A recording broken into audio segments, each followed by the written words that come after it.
What happens when the woman you're humiliating at 37,000 feet is the one who owns the airline a luxury flight, a cabin full of polished professionals, a seat marked 2A, and a black woman with quiet confidence holding a first-class ticket? But the smiles disappear when she boards. The service stops at her row. The champagne never comes. And when the food finally arrives, it's leftovers from economy, served cold and with contempt. Was it just a mistake? A moment of poor service? Or was it something far more insidious? Something that's been happening quietly, unchecked, to passengers who don't look the part. As you watch this story unfold, ask yourself, what does belonging look like in a space built on privilege? How many people have been silently dismissed, not because of their worth, but because of a uniformed crew's assumptions? And what happens when power, for once, is on the side of the unheard? Because the woman in seat 2A isn't just another traveler. She's Arianna Brooks, tech mogul, changemaker, and the newly minted CEO and majority owner of the very airline that tried to push her out of first class. What follows is not just a confrontation, but a reckoning. Not just justice for one passenger, but a transformation for an entire industry. This is a story of silent strength, calculated composure, and a public unraveling of systemic prejudice at 37,000 feet. If you've ever felt unseen, dismissed, or disrespected in a space you earned the right to be in, this story will stay with you long after the credits roll. Hit like if you believe respect should never be conditional. Share this story to remind others that power can sit quietly in any seat. And don't forget to subscribe, because what's coming next will challenge everything we think we know about justice. Let's begin. You don't belong in first class, so here's the food we have left for you. The words, sharp and cutting, echoed through the cabin. Heads turned. The flight attendant didn't lower her voice. She wanted it heard. Arianna Brooks, a poised black woman dressed in a crisp navy pantsuit, sat unmoving in seat 2A. Her passport lay neatly beside her platinum boarding pass. She looked at the pale tray of congealed pasta the flight attendant had just dropped in front of her. Nothing like the gourmet meals she had seen served to the others. "I have a first-class ticket," she said, her tone even but firm. "And this is not the same meal that was served to the other passengers in this cabin." The flight attendant narrowed her eyes. "Well, this is what's left for people like you." There was no mistaking the venom in her voice. A few passengers stole glances before returning to their champagne. Arianna sat still, back straight, eyes unwavering. Humiliation flushed across her skin like heat, but she didn't let it show. None of them had any idea who she was or what this flight was about to cost them. Earlier that day, the departure terminal at Liberty International Airport buzzed with its usual rhythm of rolling suitcases, flight announcements, and the occasional clatter of hurried heels. Travelers surged around one another, families reunited, deals discussed loudly into phones. Among them moved Arianna Brooks, exuding quiet command. Her tailored navy suit framed her tall, confident frame. The platinum card and first-class ticket in her hand a routine part of her life. She walked with ease toward the first-class Diamond Elite lane, where only a handful of passengers lingered. The contrast was stark. The economy line snaked all the way down the concourse, a murmuring sea of restless travelers. As Arianna stepped toward the private lane, a voice rang out. "Excuse me, economy is boarding at gate 12. The tone was sharp, almost performative. A few heads turned. Kendra Miller, A gate agent with clipped blonde hair and a name badge barely pinned on straight stood with one hand on her hip, the other holding a scanner. Arianna didn't flinch. "I'm aware," she replied coolly, presenting her documents. "I'm flying first class."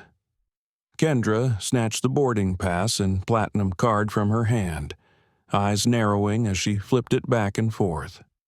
"First class?" she asked, as though tasting the words for the first time.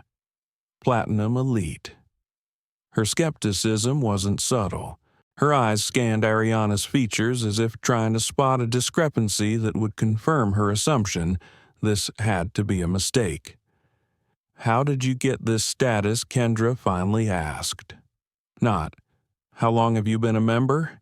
Not, "Do you fly often?" But how? The same way anyone does. Arianna Brooks answered, voice like polished glass. "I travel for business. A lot." Behind her, other premium passengers were gliding through security with barely a glance from Kendra's colleague. Most were older white men in suits. None of them were stopped. None of them were asked how they belonged. Kendra pursed her lips and turned to her headset. "I have a situation at the premium lane," she said loudly enough for half the terminal to hear, requesting supervisor verification. Arianna stood without reacting, though her breathing had slowed, measured. This wasn't new. It never got easier, but it was familiar. The difference this time today, it would not go unnoticed. The supervisor arrived a few minutes later, a tall man with the weary look of someone who had made a career out of mediocrity. "What's the issue?" he asked. "Bored already. Verification needed for this passenger's premium status." Kendra replied, gesturing toward Arianna like she was pointing out a stowaway. The supervisor took the boarding pass, glanced at it, and muttered, "These appear to be in order." The implication was clear. He had hoped they wouldn't be. As Arianna Brooks finally walked past the checkpoint, she caught the whisper behind her. "She's probably using someone else's ticket. They should start requiring photo ID on those cards." Her lips didn't move, but she looked down and memorized Kendra's name. No detail would be forgotten. Not today. As she stepped onto the jet bridge, a soft vibration in her handbag made her pause. She pulled out her phone and glanced at the screen. Acquisition confirmed. "You now hold control and interest in SkyNova Airlines. Board meeting scheduled upon arrival in Summit City." Arianna smiled just slightly.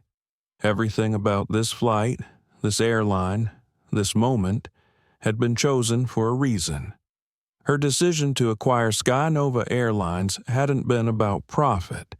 It had been about culture. Customer satisfaction had plummeted, particularly among passengers who looked like her. Now she was seeing it, living it for herself, and by the end of this journey, so would everyone else. The timing could not have been more perfect.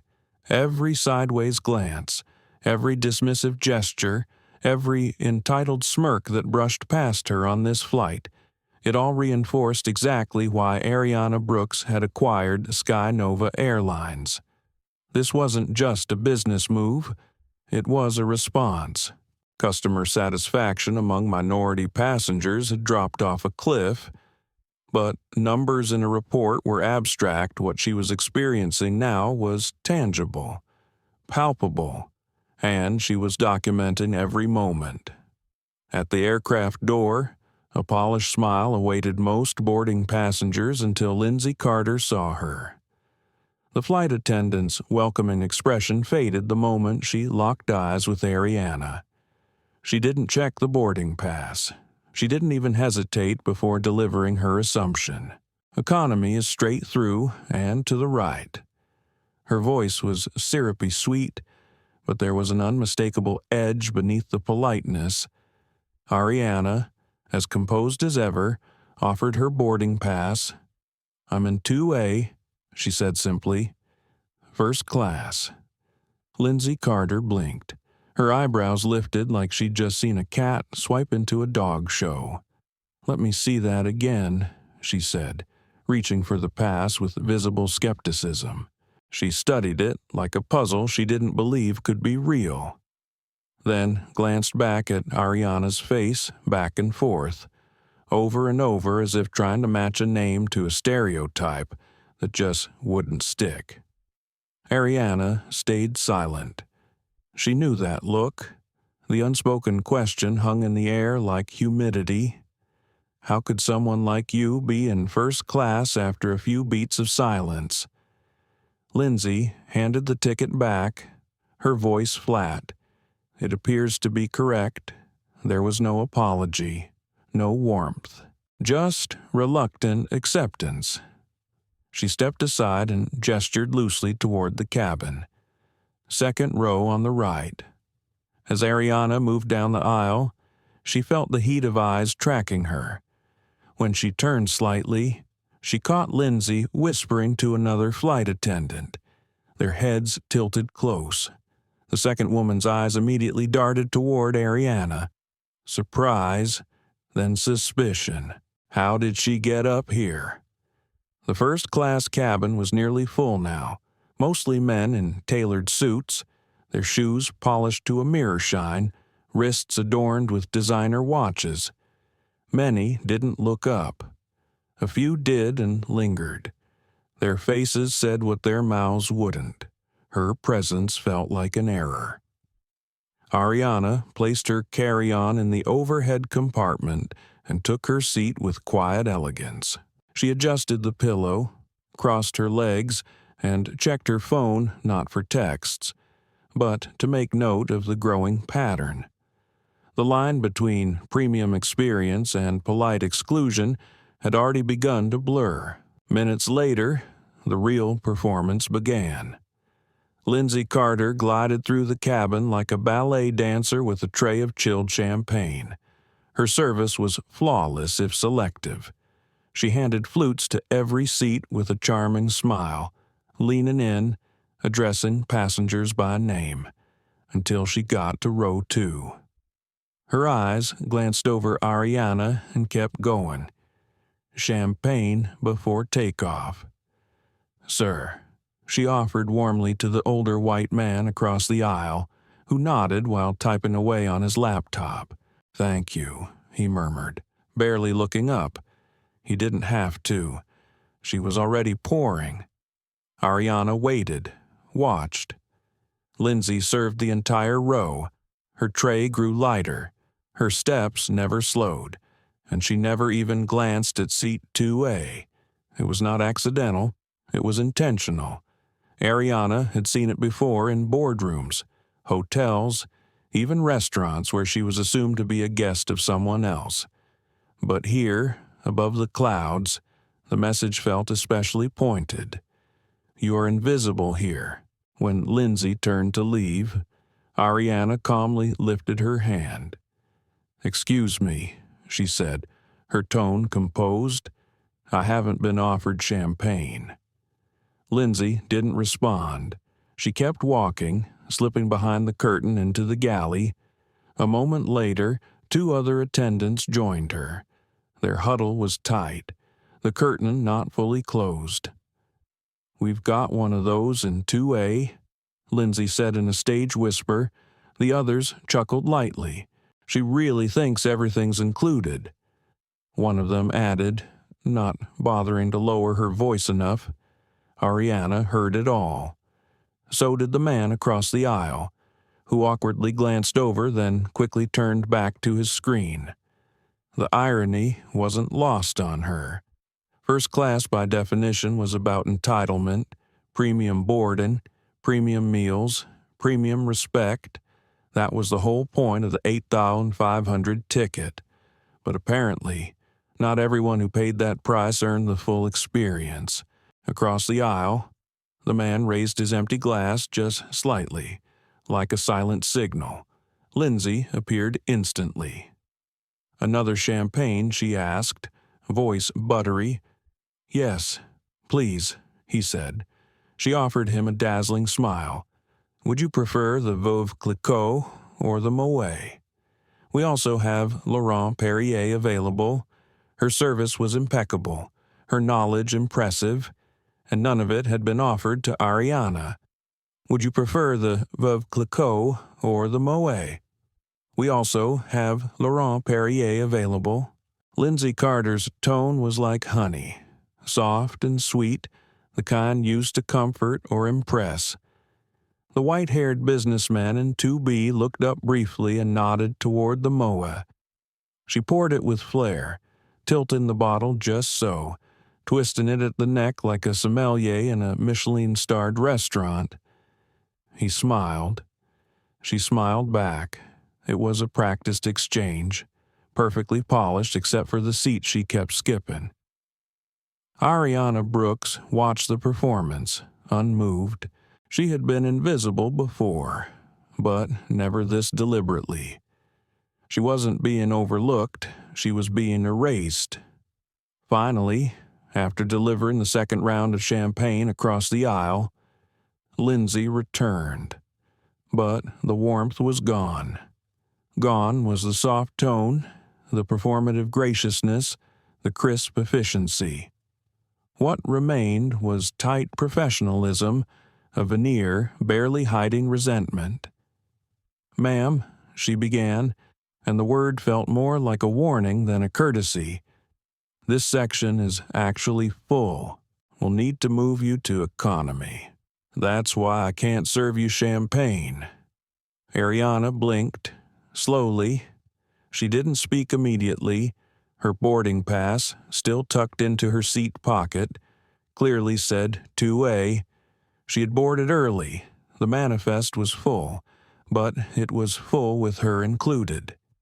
"This is my assigned seat," she replied evenly. "I paid for first-class service, and I expect to receive it." Something shifted in Lindsay's posture, barely visible. But there, a tightening, a recalculation. She had expected pushback, but not poise. She had assumed silence or anger, not calm assertion. "Fine," she said, her voice clipped, "but you'll regret making this difficult." The threat landed, quiet but clear. Arianna stared straight ahead as Lindsay stalked off. Then, with precise fingers, she opened her phone's notes app and typed word for word, "But you'll regret making this difficult. Lindsay Carter, SkyNova Flight 247. Every word mattered now. Through the curtain ahead, partially drawn, Arianna could see the flight crew clustered in a tight circle inside the galley. Lindsay was animated, using sharp hand gestures, her voice too loud to be truly private. "She wants to play first class." Lindsay sneered, her voice clear even through the low cabin murmur. "Fine. Let's make her wish she booked economy." There were chuckles, nervous, complicit. "I'll handle her meal personally." Arianna took a slow breath. The words didn't hurt. They revealed. The final passengers were boarding, doors closed, engines hummed, and the cabin lights dimmed for departure. That's when the premium treatment resumed for everyone else. Flight attendants moved down the aisles distributing amenity kits, high-end eye masks, hand creams, compression socks, noise-canceling earplugs, tiny luxuries that made long-haul flights bearable.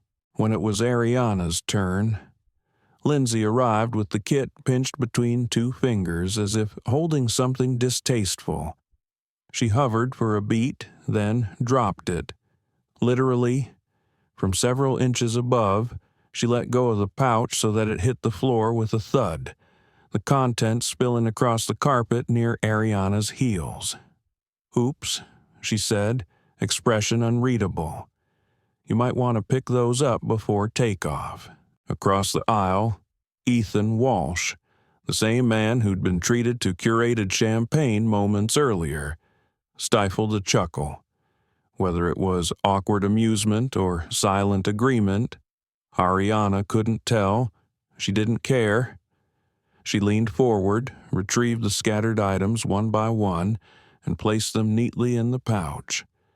Lindsay had already moved on without a second glance. Not long after takeoff, when the seatbelt sign flickered off, Arianna pressed her call button.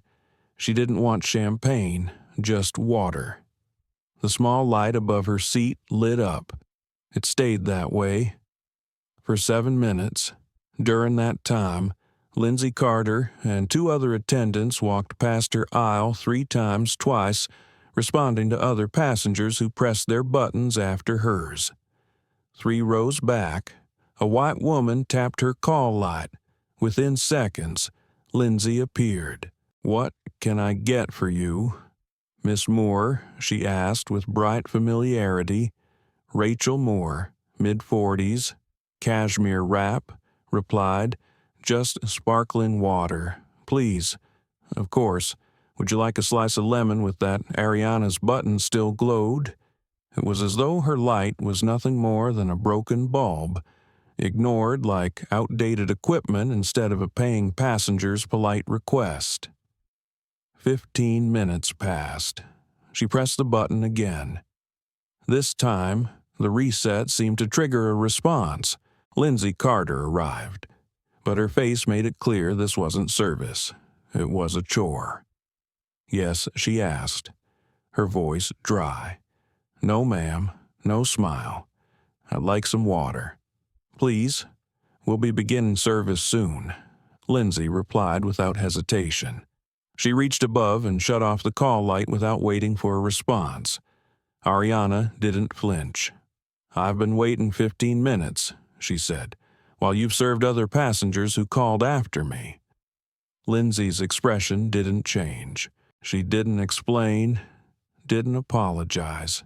She just walked away. "We serve passengers based on cabin efficiency, not who presses the button first." Lindsay Carter's expression was stone cold as she delivered the lie. And that's what it was, a flimsy excuse wrapped in a thin layer of professionalism. Everyone could see the pattern. Service was not based on logistics. It was based on appearance, on assumption, on bias. The subtext was deafening. We serve people we believe deserve it. Without waiting for acknowledgement, Lindsay turned and walked off, once again leaving Arianna Brooks with no water, no apology, and no regard. Arianna, as calm as ever, pulled out her phone. She tapped open her notes app and began documenting, line by line, detail by detail, the timing, the quote, the looks, the skipped champagne, the dropped amenity kit, the withheld water, the blatant exclusion. This wasn't about poor service anymore. It was about deliberate discrimination. And unlike every other time she'd endured this kind of treatment today, she was no ordinary passenger. She was the CEO, the majority shareholder of SkyNova Airlines. The crew just didn't know it yet.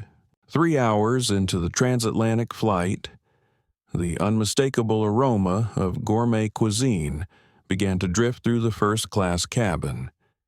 It signaled the beginning of the premium meal service, one of the biggest distinctions between economy and first. In the galley, glimpsed through a half-open curtain, Lindsay Carter and 2 other attendants were arranging the service carts with the elegance of stagehands preparing for a luxury performance. There was no denying it. SkyNova's first-class meal wasn't just food, it was spectacle. Polished silverware, fine china, crisp linen napkins, the kind of precision and presentation you'd expect from a high-end bistro, not 37,000 feet in the air. As the service began, Lindsay, now suddenly all smiles and sparkle, addressed the white businessman across the aisle. "For our first course, we have seared scallops with saffron reduction or a wild mushroom tart with truffle oil," she said warmly. Our executive chef recommends the scallops. Ethan Walsh, mid-50s, and dressed like someone who'd just stepped off a golf course in the Hamptons, looked up with a grin. The scallops sound perfect. I'll also take the burgundy. Excellent choice, Lindsay replied, pouring with elegance. She placed the dish in front of him with a flourish, giving a graceful twist to the bottle to avoid drips. Please enjoy, Mr. Walsh. I'll check back shortly to see how the pairing suits your palate. She might as well have been working at a Michelin-starred restaurant. That level of service flowed down the cabin like champagne personalized attention, casual wine education, thoughtful smiles. The attendants described flavor profiles and vineyard origins as if they were sommeliers at a Napa estate. Every passenger received that experience. Except one. Arianna Brooks's seat was bypassed again. There was no offer of scallops, no mushroom tart, no wine pairing, no napkin, no plate, not even eye contact.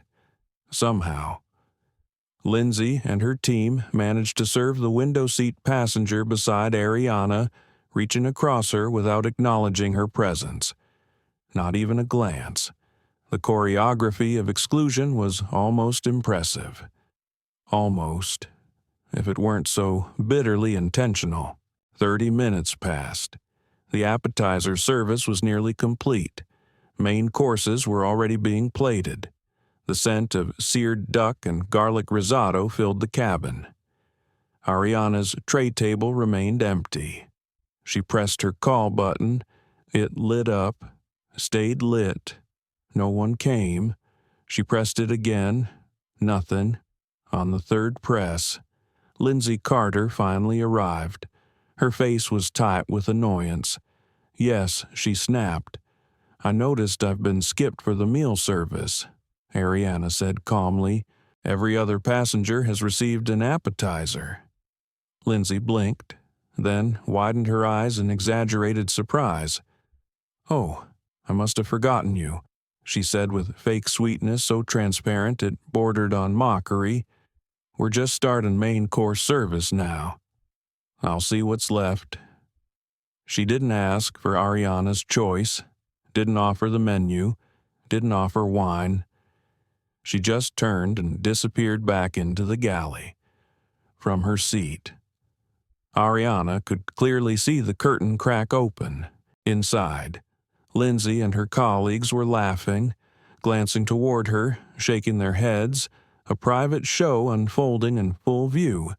10 minutes later, as trays of roasted salmon and tenderloin medallions were being presented with refined grace to every other seat in first class. Lindsay finally returned to 2A, but this time there was no wine, no china, no warmth, just a tray, without a word. Lindsay Carter placed a tray down in front of Arianna Brooks. It wasn't just a downgrade, it was an insult. There was no polished silverware, no porcelain dishware, just a scratched gray plastic tray like the ones used in economy. Slapped on top was a reheated lump of pasta, glued together by congealed sauce, with a stale bread roll that looked weeks old and a plastic-wrapped brownie from a vending machine. While the other passengers were enjoying hand-plated entrees with aromatic wines and fine presentation, Arianna had been served what looked like leftovers from a school cafeteria. She looked at it for a long moment, then raised her gaze to Lindsay. "This isn't the first-class meal I pre-ordered," she said, her voice cool but resolute. Lindsay crossed her arms and made no effort to lower her voice. "We serve what we have available," she snapped, her tone sharpened with disdain. "You should be grateful we found anything at all." The man seated across the aisle paused with his fork mid-air, staring openly now at the striking contrast between his elegantly prepared seafood and the plastic embarrassment in front of Arianna. "That's not even close to what I'm eating," he murmured, eyebrows knit together. His tone was tentative, part curiosity, part guilt. Arianna calmly opened her phone and pulled up her booking confirmation. "I pre-ordered the seafood option," she said, turning the screen toward Lindsay. The words were clear: "Special meal request, seafood selection confirmed." Lindsay barely glanced at the screen. "Those aren't guaranteed," she said flatly, with a shrug that radiated indifference. She leaned in slightly. "Next time, know how things work up here. Regular passengers get priority. Regular passengers." The words weren't just dismissive, they were defining. It was clear in Lindsay Carter's mind. Arianna Brooks wasn't one of them. Arianna placed her phone down slowly and looked Lindsay in the eye. "I'd like to speak with the lead flight attendant," she said. Lindsay stiffened. Her fake smile vanished. "We're all in agreement about passengers who don't belong here," she said coldly. "The lead attendant will tell you the same thing I just did." The mask of professionalism had dropped completely now. There was no pretending, no courtesy, just open hostility. Recognizing that this had gone far beyond an isolated service issue, Arianna slid her phone discreetly under the tray table and pressed record. The screen glowed faintly as it began capturing both Lindsay's sharp words and the stark disparity between her meal and the ones being delivered around her. Less than a minute into the recording, Lindsay's gaze caught the faint light. Her eyes widened. "What do you think you're doing?" she demanded, voice rising. Arianna didn't flinch. "Documenting the discrepancy in service," she said calmly. "That's against regulations," Lindsay barked, turning toward the other passengers to perform for the room. "Record and crew is not allowed." She reached toward Arianna's phone. Her hand moved fast. "Give me that immediately." Arianna didn't move. "Actually," she said evenly, "passengers are permitted to record their personal experience on board. Federal regulations prohibit interfering with crew duties, but documenting my own meal service doesn't qualify as interference." The calm, factual delivery seemed to send Lindsay into a tailspin. The legal clarity, the lack of fear. She snapped. In one violent motion, Lindsay lunged forward and slapped at Arianna's hand, knocking the phone to the floor. But her palm didn't stop there. It continued its arc and struck Arianna's cheek with a resounding crack. Gasps echoed across the cabin. For a moment, the air seemed frozen. Every sound stopped. A flight attendant had just assaulted a passenger. Reality snapped back like a rubber band. Lindsay Carter staggered back, her face going pale, her eyes wide not with regret, but panic. Her survival instincts kicked in before any apology.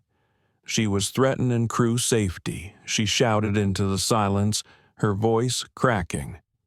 She was recording after I told her to stop. Arianna slowly bent down and retrieved her phone from the carpet.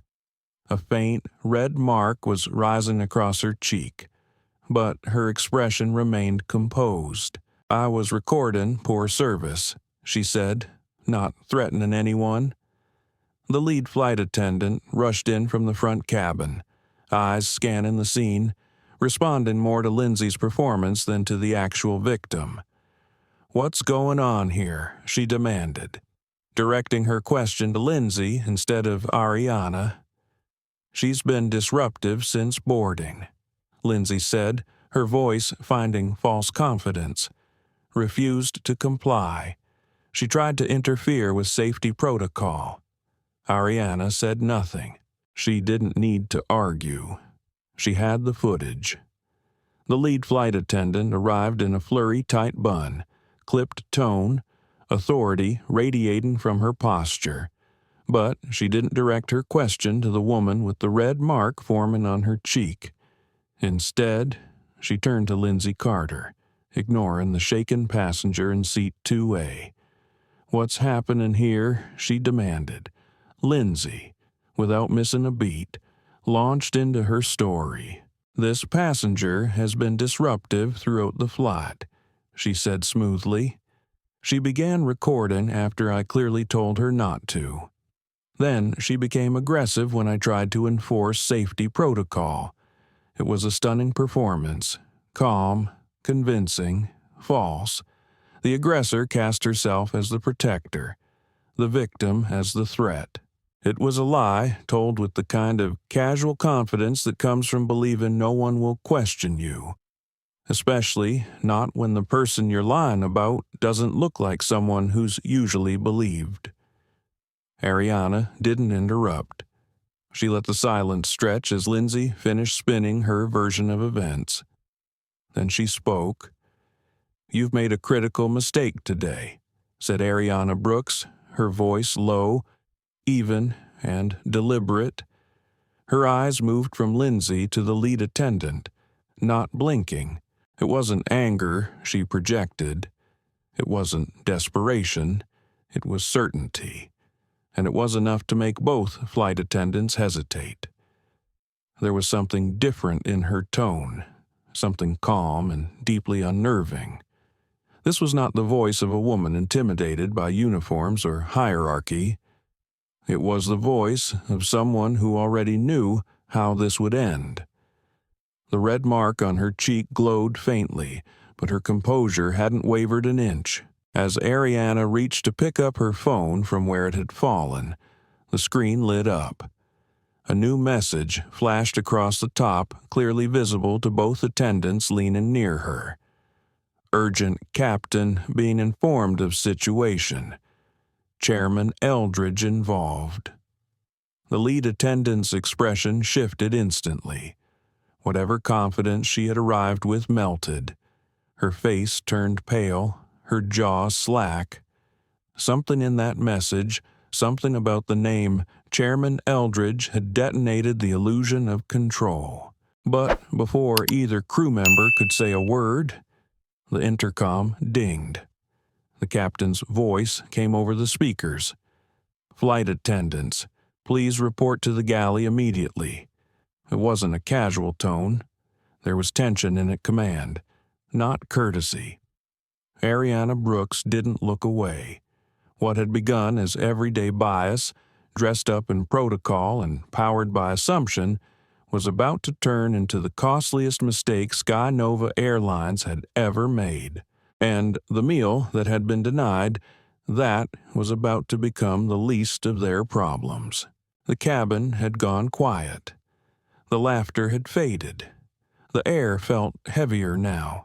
Passengers pretended to be engrossed in their meals or absorbed in their screens. But no one was watching movies. No one was reading. Everyone was waiting. The silence wasn't neutral. It was the kind that followed discomfort. The kind that comes when people witness something they know is wrong, but convince themselves it's not their place to speak. It was the bystander effect at 37,000 feet. Arianna felt their eyes on her. Some were guilty, some were curious, but most were silent. She stood. "I need to use the lavatory," she said quietly to the lead flight attendant, who still hadn't recovered her voice. The woman stepped aside, grateful for the chance to avoid confrontation. "Don't cause any more trouble," she muttered under her breath, still clinging to the fiction that Arianna was the problem. The aisle stretched long and narrow, but Arianna Brooks walked it with purpose. She could feel the stares following her back. Not everyone understood what was happening, but they sensed it. To them, this was just a disruption. To Arianna, this was a reckoning. Inside the first-class lavatory, she locked the door and exhaled.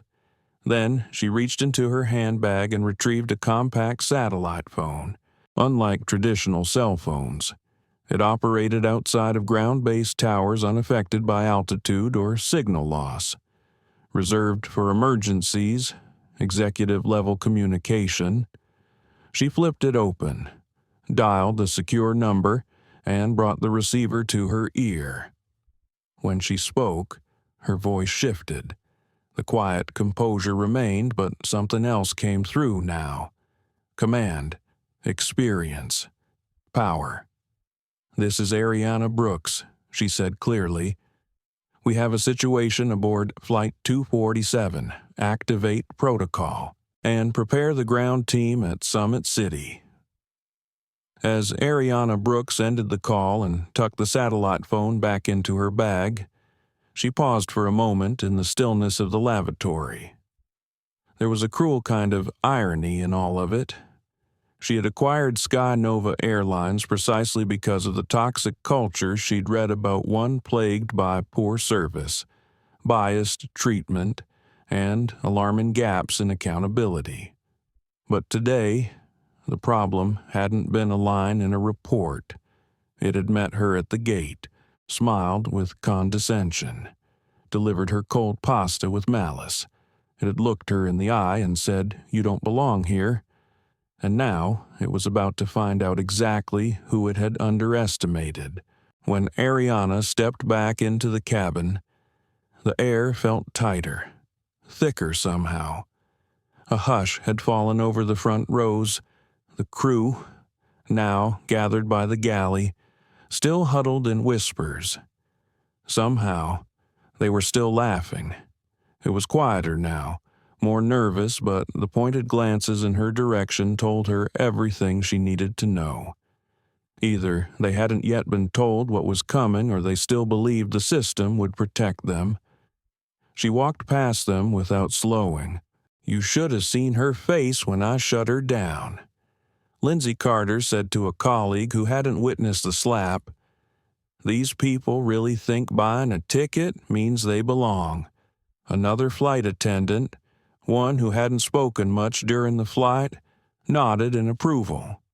"You definitely put her in her place," she said.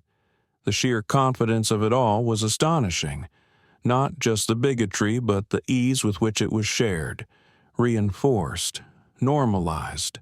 And that, Arianna knew, was the real reason this company had needed a reckoning. What happened next would ripple through the entire airline industry. The cockpit door opened without warning. In 3 decades of service, First Officer Nolan Chen had never seen his captain step out mid-flight without cause. But Captain Jordan Hayes wasn't moving casually.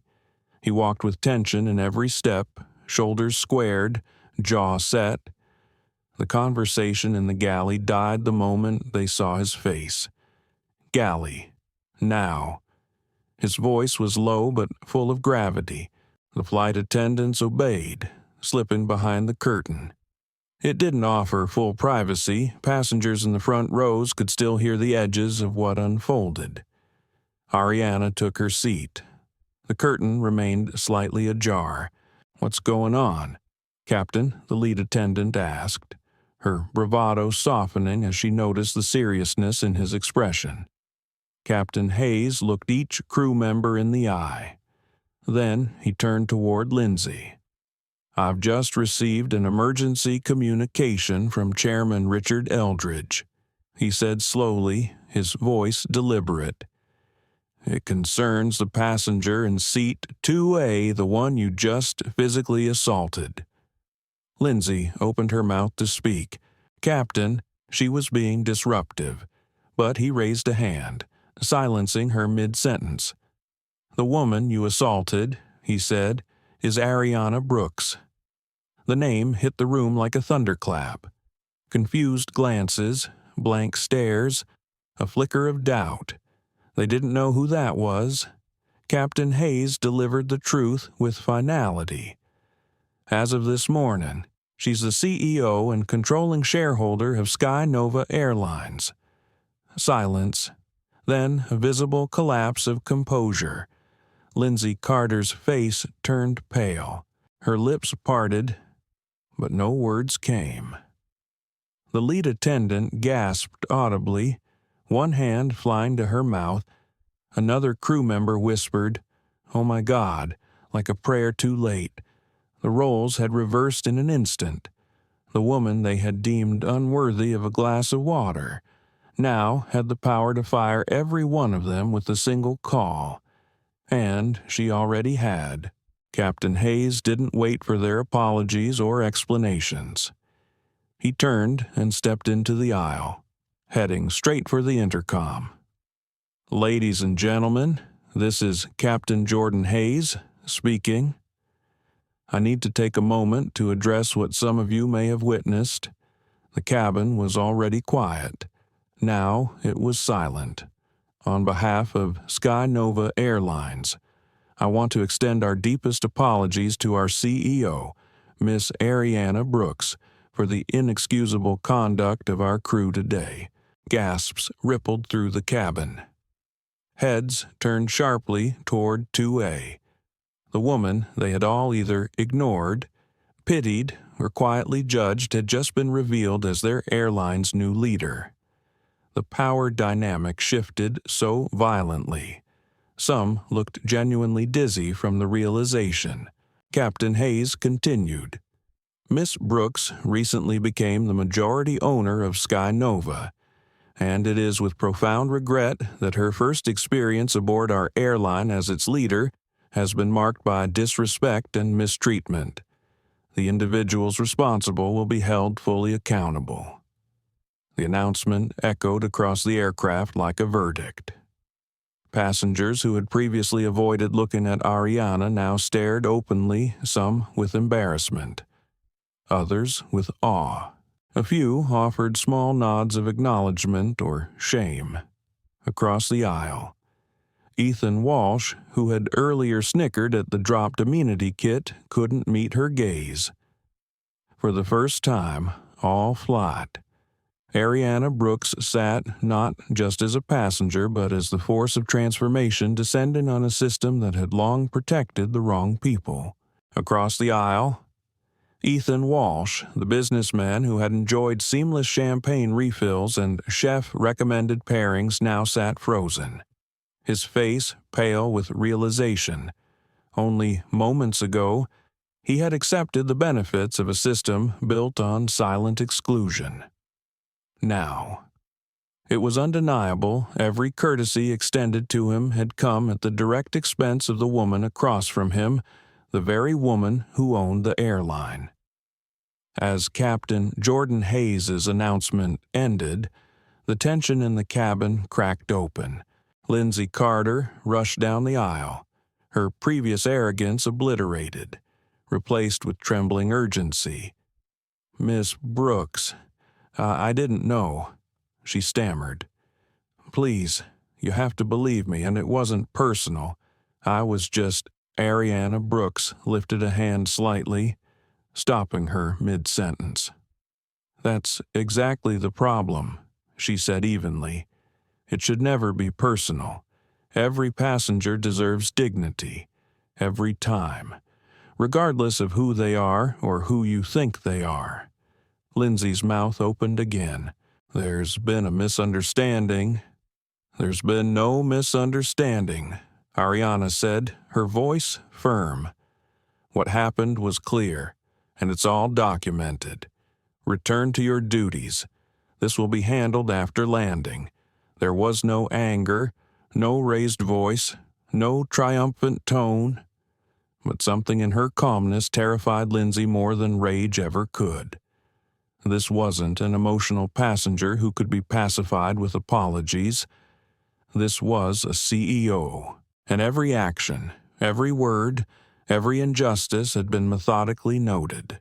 As Lindsay stumbled back toward the galley, visibly shaken, the cabin atmosphere shifted like a stage set between acts. The same flight attendants who had previously ignored Arianna Brooks now appeared with wine lists, fluffy pillows, and forced smiles. They practically hovered, offering dessert trays, fresh linen, extra water, as if trying to rewind the damage through sheer service. Passengers noticed. It was embarrassing to witness. The speed with which indifference became servility, revealed what Arianna had known since the terminal SkyNova Airlines didn't lack capability. It lacked integrity. It wasn't about the service offered. It was about who they decided was worthy of it. As the aircraft began its descent into Summit City International Airport, Arianna returned to her notes. She recorded the apology attempt, the sudden pivot in service, the looks from passengers now watching her with something between shame and admiration. These notes, scribbled silently under soft cabin light, would soon become the blueprint for the most sweeping cultural transformation in SkyNova's history. While Arianna worked quietly in Seat 2A, the situation on the ground was growing extraordinary. Word had already reached Chairman Richard Eldridge, who had immediately alerted the executive team. What should have been a celebratory reception complete with press, ribbon-cutting photos, and corporate handshakes had turned into a crisis response. By the time Flight 247 began its final approach, the tarmac below was already shifted into high alert. A line of black SUVs formed a barricade at the edge of the taxi lane. Nearby, Summit City Police Department cruisers waited with lights flashing but no sirens. Behind them, a roped-off terminal wing had been transformed into a private reception zone. Inside that space stood the entire board of SkyNova Airlines, dressed in dark suits, their expressions grim. No one spoke. They were not there to celebrate their new CEO's arrival. They were there to answer for what had happened at 37,000 feet. As the aircraft touched down and rolled to its gate, the silence in the first-class cabin was almost sacred. There were no cheerful announcements from the flight attendants, only the solemn voice of Captain Hayes, thanking passengers for choosing SkyNova Airlines and welcoming them to Summit City. When the plane came to a stop, protocol shattered. Instead of allowing first-class passengers to disembark at their leisure, the captain personally stepped into the aisle and walked to Seat 2A. "Miss Brooks," he said with quiet respect, "you're invited to disembark first. I'll accompany you." Arianna stood. The faint red mark on her cheek still lingered, a quiet, visual reminder of what had transpired. But her presence was regal, dignified, unshaken. As she stepped into the jetway, escorted by the captain, the cabin behind her remained suspended in silence. Those left behind, including the very crew who had dismissed her, could only watch as she disappeared into a reception, unlike anything this airline had ever seen. As Arianna Brooks stepped onto the jet bridge, escorted by Captain Jordan Hayes, the first-class cabin behind her remained hushed. The flight crew had been ordered to line up just outside the gate. Now they stood silently, no smiles, no defiance, just heads bowed under the fluorescent terminal lights. The contrast between this broken line of uniforms and the arrogance they had displayed just hours earlier was jarring. Lindsay Carter, once brimming with smug control, couldn't lift her eyes from the floor. The confidence that had powered her entitlement had fully drained from her body. It was, in a single frame, accountability catching up to unchecked privilege. Chairman Richard Eldridge stepped forward the moment Arianna entered the terminal. His voice was clear, projected just enough for every passenger and media member now gathering around to hear, "Miss Brooks, on behalf of the entire company," he began solemnly, "I offer our most profound apologies. This is not what SkyNova Airlines stands for, and there will be immediate consequences." Arianna didn't respond, not with words. Instead, she calmly reached into her handbag, withdrew her tablet, and opened the video files she had quietly recorded during the flight. She tapped the screen. The footage spoke for itself. Lindsay's sneer as she dropped the economy meal in front of her, the mocking whispers, the refusal to serve water, the slap. Then came the most damning moment, the hand connecting with her cheek. Gasps filled the air. The screen's glow reflected in the eyes of executives, reporters, and stunned passengers still within earshot. "There's more," Arianna Brooks said evenly, gesturing toward the wall of terminal monitors. Security teams had already tapped into the aircraft's internal camera system. Now, live feeds were replaced with recorded angles showing the same incidents from above, from the side, from entry points. Footage Arianna had never seen herself of whispered comments at the gate, of Lindsay rolling her eyes during boarding, of her being passed over with deliberate intent. No one watching could claim misunderstanding. This was not about service gone wrong. It was a clear, repeated pattern of targeted discrimination and, ultimately, physical assault. At a signal from Chairman Eldridge, 2 Summit City Police Department officers boarded the aircraft. Minutes later, they emerged escorting Lindsay Carter and the lead flight attendant, both in handcuffs. The scene unfolded in front of deplaning passengers and press cameras. Gasps, flashes, and stunned silence mixed in the air as uniformed crew were walked toward waiting squad cars. It was a departure from the industry's tradition of handling misconduct behind closed doors. This time, it was public. It was raw. It was intentional. As Lindsay passed Arianna, her voice cracked through tears. "I didn't know who you were." She sobbed, as if that should have changed anything. Arianna's reply came with the calm finality of a woman who had lived this truth too long. "That's precisely the problem," she said. "It shouldn't matter who I am. Every passenger deserves respect.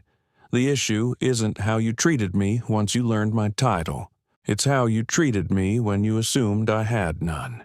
Chairman Eldridge turned to face the press. The staff and the board members now filing into the terminal. "Effective immediately," he declared, "the entire crew of Flight 247 is terminated from employment with SkyNova Airlines." He didn't stop there. "We are also fully cooperating with law enforcement regarding criminal charges for assault and civil rights violations." Within moments, what had begun as a contained corporate incident had exploded into a national media story. Reporters flooded the terminal. Passengers took out their phones, the video of the slap, the footage of the arrest, the close-up of Arianna Brooks, composed and dignified, the faint red mark still visible on her cheek. Every detail spread like wildfire. Hours later, the story dominated social media and major news headlines. "Crew discriminates against airline CEO, ends in handcuffs and industry shakeup." What resonated most wasn't just the drama, it was the power reversal. A discriminatory crew, operating under the assumption of impunity, had unknowingly targeted the one woman who had the authority to reform the entire system. And she had done so. Not with rage or spectacle, but with silence, facts, and documentation. 3 months later, SkyNova Airlines was nearly unrecognizable. Under Arianna's leadership, the company had launched the most comprehensive anti-discrimination program in the airline industry. Every employee, from baggage handlers to the executive suite, was required to complete training in unconscious bias, inclusive communication, and equitable service standards. Those who refused to comply were let go. Those who did were held to rigorous, transparent accountability. Arianna Brooks didn't just overhaul procedure, she rewrote the company's values from the inside out. The reckoning inside SkyNova Airlines didn't stop with terminations or press conferences. As headlines cooled and hashtags faded, something deeper took root. Former employees began speaking out. Anonymous op-eds, podcast interviews, leaked internal memos. What emerged was a disturbing portrait of a culture that had thrived on silent biases for years. Discrimination wasn't just tolerated, it was rewarded.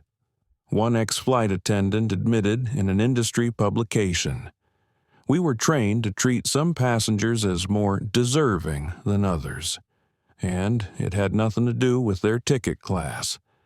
The unspoken codes were clear certain accents, skin tones, and clothing signaled who belonged in premium cabins and who didn't. But under Arianna Brooks's leadership, those codes were shattered." SkyNova launched the airline industry's most aggressive diversity initiative. It wasn't just window dressing. Hiring practices changed at every level, from pilots to gate agents to cabin crew. Within 1 year, the airline's previously uniform flight crews had become a mirror of the world they served. Passengers of every background began to feel seen. The data told a story no one could ignore. Minority customer satisfaction jumped 87% in the first quarter. Complaints about biased treatment dropped 93%. Overall satisfaction, regardless of race, gender, or language, rose by 42%. It turned out, when you build a culture that respects everyone benefits. The ripple effect went far beyond SkyNova. Other carriers, motivated by fear, reform, or simple economics, rushed to launch their own anti-discrimination initiatives. Internal audits became public, lawsuits surfaced, class actions followed.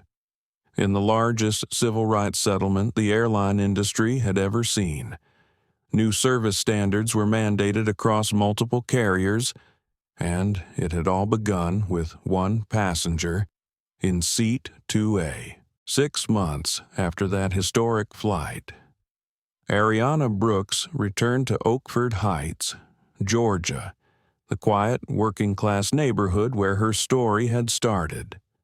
Her childhood home had been renovated, but the soul of it remained sun-warmed brick, a creaky porch swing, and the framed school photos her mother had never taken down.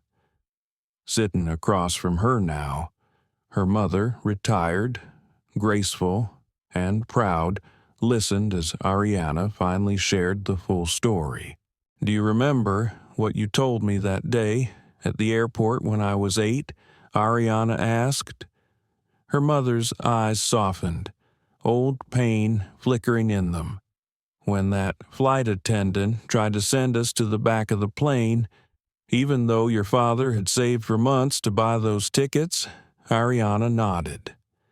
"You told me some people's pictures of the world were too small to include us where we belonged." Her mother smiled sadly. "And I told you," Arianna continued, "that one day I would change how they treat us." Tears welled in her mother's eyes. "You didn't just change it," she said softly. "You transformed it. You didn't win their game. You rewrote the rules." 1 year later, Arianna Brooks boarded another SkyNova Airlines flight on the exact same route. This time, the experience was breathtakingly different. The flight crew, diverse in background, unified in professionalism, greeted each passenger with dignity. The cabin was warm, the service equal, the expectations clear.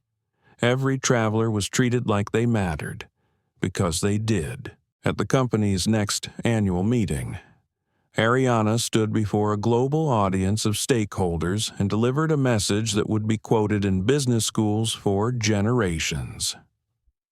"Transformation isn't about replacing one group's advantage with another's," she said.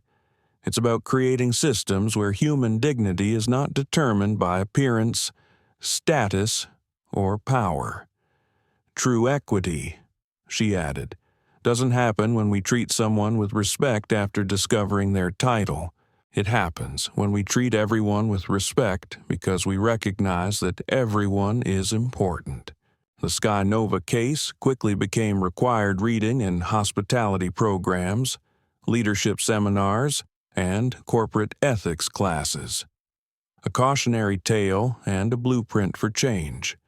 Within a year, the airline that had once ranked near the bottom in satisfaction surveys now led the industry in service excellence, customer trust, and staff morale. The moment that had started with a slap in a cabin had become a movement heard around the world. And for millions who had suffered similar discrimination without the platform or power to push back, Arianna Brooks's story offered something rare. Not just justice, but hope. Hope that when systems are challenged from within, when truth is documented, voices are calm, and change is led with integrity. Transformation is possible. It started with silence, a skipped drink, a dropped amenity kit, a meal that reeked of disrespect, but it ended with a message that echoed across the industry. Every person deserves dignity not because of who they are, but because they're human. What happened to Arianna Brooks wasn't new, it wasn't rare, and that's exactly why it mattered so much. The flight crew thought they were dealing with another nobody. They didn't realize they were targeting the woman who now had the power to rewrite the rules of their entire organization. But this story was never just about revenge. Arianna didn't retaliate with rage. She responded with grace, documentation, and a quiet refusal to be made small, because her mission was always bigger than a single seat on a plane. Under her leadership, SkyNova Airlines didn't just apologize, it evolved. New hiring, new training, new values. From the ashes of humiliation rose a company transformed where appearance no longer dictates service, and where the word first class means more than just a seat number. But perhaps the most powerful moment wasn't the arrests or the headlines.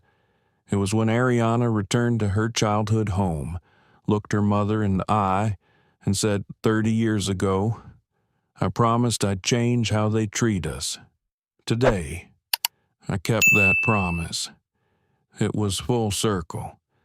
It was justice not just served, but institutionalized. And it reminds us change doesn't always arrive with a bang. Sometimes it sits quietly in seat 2A waiting for the moment to rise. So ask yourself, how many stories like this remain untold? How many passengers are still waiting to be seen? And what role will you play when it's your turn to speak up? If this story moved you, give it a thumbs up. Share it with someone who needs to believe that transformation is possible. And subscribe to this channel for more stories that shine a light where silence once lived. Because when dignity is restored, everyone flies higher. Thank you for watching. We'll see you in the next story.